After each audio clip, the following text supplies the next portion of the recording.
I bought a house where an entire family disappeared. No signs of struggle, no explanation. And the scariest part, the doors were locked from the inside. It happened a few months ago. I was looking for a cheap property to renovate and flip. One house was selling for a ridiculously low price, just $20,000. Brick walls, 70s style, solid roof, decent condition. But something about the price felt unnatural. The realtor was honest with me. People didn't even want to step inside. The last residents, a family of 4, had vanished without a trace. The neighbors called the police after not seeing them for days. When officers entered the house, everything was untouched. Dinner was still on the table. The TV was on. Toys scattered across the floor.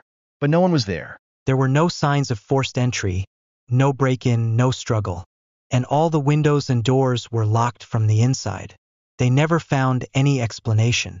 The case was closed. The house sat abandoned for nearly 8 years. I didn't believe in ghosts. I thought it was just rumors. So I signed the papers and moved in. The first night felt normal. A bit dusty, creaky floors, nothing unusual. But around midnight, I woke up with a strange feeling, like someone was watching me. I checked every room, silence. But when I walked back into my bedroom, the light was on. I was sure I'd turned it off. I blamed it on being tired. The next day, I decided to check the attic. I found a dusty old box filled with stuff from the previous family. Inside, there was an old tape recorder. Out of curiosity, I played it. Static at first. But then, a man's voice came through. Low, shaky, afraid. If you're hearing this, you need to leave. This house doesn't let people go. It makes you see things that aren't real. Then, it takes you. That was the first time I felt genuinely scared. For the next few nights, I had the same dream. I was standing in a dark room, in front of a large mirror. From the other side of the glass, 4 faces stared back at me. I didn't recognize them, but somehow I knew they belonged to the house. One morning, I woke up to find a video on my phone, one I never recorded. In the video, I was standing in front of that exact same mirror, at night, just like in my dream. But the camera was behind me, meaning someone else was holding it. And in the background, something moved. I'm not exaggerating. That moment, that realization was the most terrifying of my life.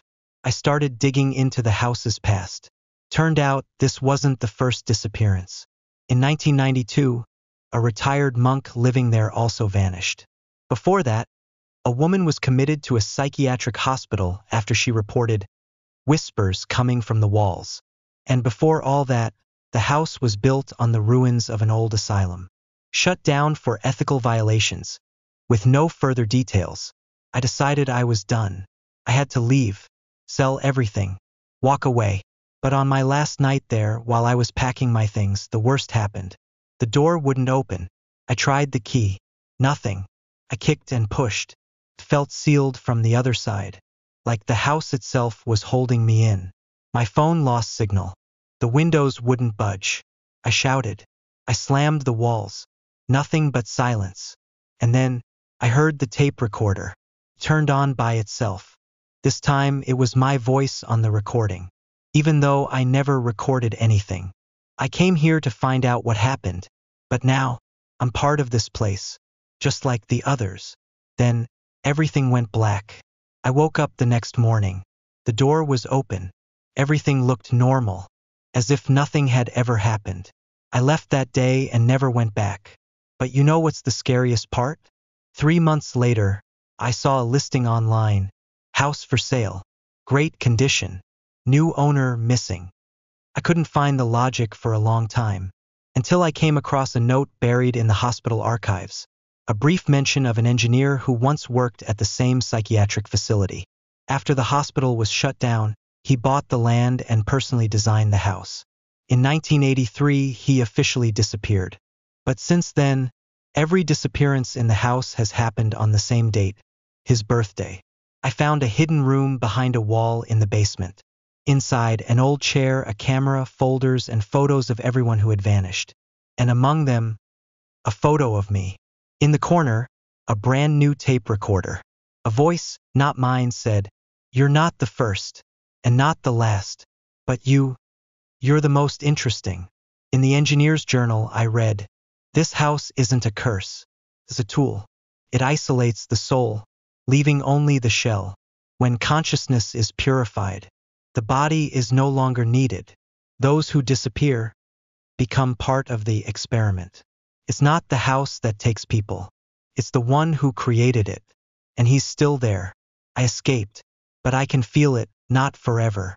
And if you're reading this, never step into that house, especially after midnight, because sometimes it's waiting just for you.